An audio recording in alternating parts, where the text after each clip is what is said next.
कैसा शिष्य है तू?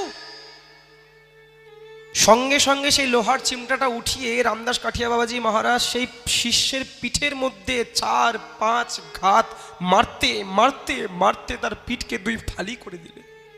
খুব মারলেন, খুব মারলেন, রক্ত টুই টুই করে পড়ছে, অজ্ঞান হয়ে গেছে প্রায়। সঙ্গে সঙ্গে তার যে আটা মাখছিলেন রুটি করার জন্য, আটাটাকে পা দিয়ে জোরে ঠেলে দিলেন। বাবাজি মহারাজ ঘরে চলে গেলেন। সেই দিন আর আহার করলেন না।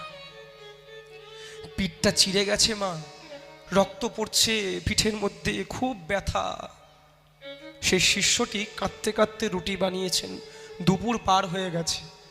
গুরুদেবের কাছে গিয়ে বলছেন, গুরুদেব এই না। কাকে গুরু সেবা বলি? আমার তো এখনো লজ্জা হয় যে আমি গুরু সেবা শিখতে পারলাম না। খুব কঠিন গুরু সেবা। গুরু সেবা